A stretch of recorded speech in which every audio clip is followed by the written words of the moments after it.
Sir ఇప్పుడు మన life స్టైల్లో జరిగే చేంజెస్ వల్ల కూడా బోన్స్ మీద ఎఫెక్ట్ పడుతుందా? ఫర్ ఎగ్జాంపుల్ స్మోక్ చేసేవాళ్ళు కావచ్చు, లేకపోతే ఆల్కహాల్ రెగ్యులర్గా తీసుకునే వాళ్ళు కావచ్చు. సో వాళ్ళకి ప్రత్యేకించి బోన్ హెల్త్ డిస్టర్బ్ అయ్యే ఛాన్సెస్ ఏమైనా ఉంటాయండి? Another good question sir. So there is a limit for everything sir. ఏది కూడా ఎక్సీడెడ్ లిమిట్స్లో మంచిది కాదు.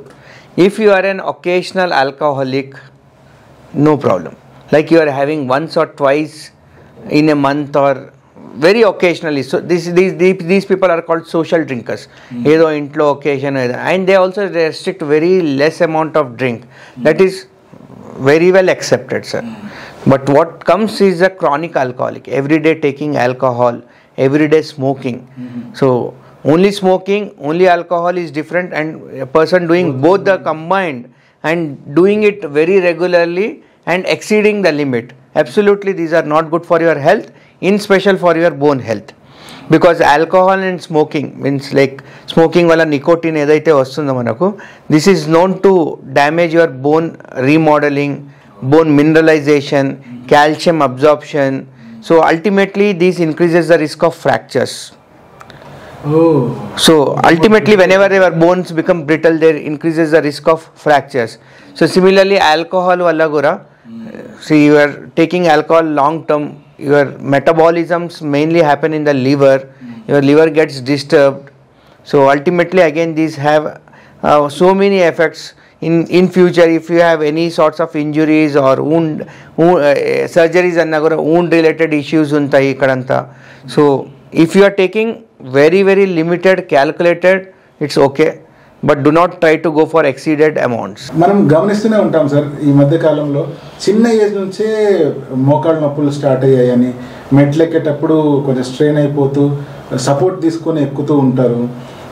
ఏజ్ పెద్దగైన వాళ్ళకైతే అది మ్యాండేటరీ అయిపోయింది. అంటే నీ పెయిన్స్ రాలేదు అంటే వాళ్ళు ఏజ్ అవ్వలేదు అన్నట్లు, అంటే ageing knee pain hand to hand నడుస్తున్నట్లు అనిపిస్తుంది. సో ఎందుకంటారు సడన్గా నీ పెయిన్స్ అందరికీ పెరగడము? ఇలా సరే పెరిగింది ఒక ఎత్తు అయితే, కొంతమంది ఏమో బాగా రన్నింగ్ చేస్తే ఇవి తగ్గిపోతాయి అంటారు, ఇంకొంతమంది ఏమో అస్సలు చేయకూడదు అంటారు. ఇంకా పెద్దవాళ్ళు కొంతమంది ఏమో మీరు రోజు ఇంట్లో మెట్లు పైకి ఎక్కి దిగినారంటే ఆ నీ పెయిన్లు ఆటోమేటిక్గా పోతాయి, మీరు లిఫ్ట్లు వాడుతున్నారు కాబట్టి మీకు నీ పెయిన్ వస్తున్నాయి అంటారు. అంటే లాట్ ఆఫ్ డైలమా అది ఈ నీ పెయిన్ చుట్టూ ఉంది. కొంచెం ఈ ఎందుకు వస్తుంది, కొంచెం క్లారిటీ ఇవ్వండి sir. Yes sir. So knee pains again it is a very broad terminology sir. కొన్ని టైం మనకు కారణాలు ఉన్నాయి అక్కడ నీ పెయిన్ రావడానికి. Like they could have by meniscal tears అని ఉంటాయి, మనకి ఫోకల్ కార్టిలేజ్ డ్యామేజెస్ ఉంటాయి అక్కడ, అంటే మనకు అక్కడక్కడ మాత్రమే గుడ్ డ్యామేజ్ అవ్వడం అనేది జరుగుతుంది. కొన్ని స్పోర్ట్స్ రిలేటెడ్ ఉంటాయి, కొన్ని like there are so many reasons for the knee pain. Not all the knee pains are same sir, ఓకేనా? మీరు అన్నట్లు ఈ కాలంలో నీ పెయిన్స్ అన్నది చాలా యంగ్స్టర్స్లో చూస్తున్నాం. Some 12 to 14 years back when I was starting my practice, most of my patients with knee pain were like 60 cross అయినలో, లేకపోతే very rarely we use to see 50sలో లేకపోతే 55sలో. But last 2 to 3 years or last 5 years of my practice, majority of my patients who are coming with knee pain are in 45s to 50 and 45s to 55. So are totally change. And sometimes we see that మనకన్నా మన అమ్మమ్మలు నాన్నమ్మలు చాలా హెల్తీగా ఉన్నారే, వాళ్ళకన్నా మనం చాలా అన్హెల్తీగా ఉన్నామే అనిపిస్తుంది.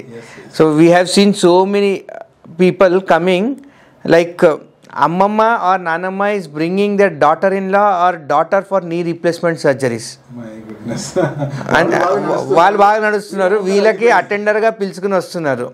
So again one or the other way is our life style.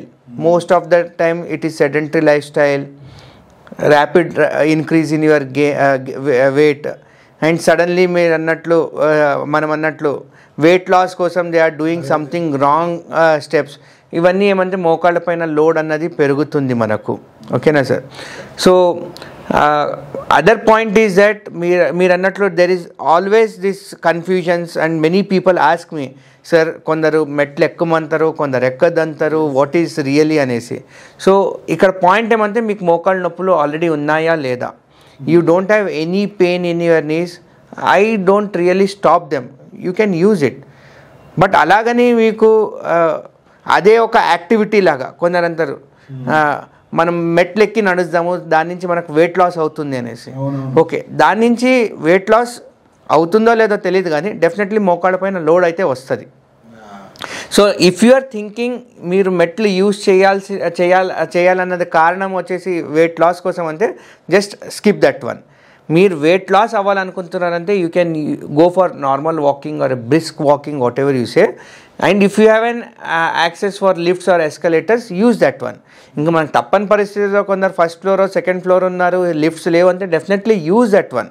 Okay, so but already if you have a knee pain మేమైతే రికమెండ్ చేసేది minimise the usage of stairs.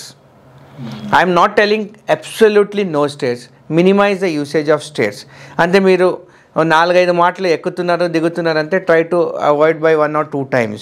Again that reduces the strain on your knee joint. Because మన body weight ఎంత అయితే మనం standing పొజిషన్లో ఉంటుందో మనం మెట్లు ఎక్కేటప్పుడు కానీ దిగేటప్పుడు కానీ it will be 3 to 4 times more on your knee joints. Whenever there is more load on your knee joints obviously మనకు వేర్ అండ్ టేర్ అన్నది పెరుగుతుంది. అలాగే again another myth and facts are that పాతకాలంలో అందరి కింద కాలు మడుచుకుని భోజనాలు చేసేవాళ్ళు. ఇప్పుడు వీఆర్ టెలింగ్ కాలు మడుచుకుని కింద కూర్చోకండి because again it increases the load on your knee joint. So one point is that we cannot compare our self to that generation of people because ఆ కాలంలో ఫుడ్ కానీ ఎయిర్ కానీ everything was that much healthy. Nowadays we are living in one polluted lifestyle, very unhealthy environment. So what impacts they had on their age group around 50s and 60s or 70s, we are starting at 20s and 30s. Yes. We never heard about a people dying of heart attack at 10 years or 15 years in our childhood. Never. Now we see so many people going off without no reason, suddenly incidents happening. So it's all something related to your lifestyle. So this lifestyle is again depending on your healthy food, healthy environment, healthy physical activities, and you also work-life balance. You need to have each and everything to reduce all these problems.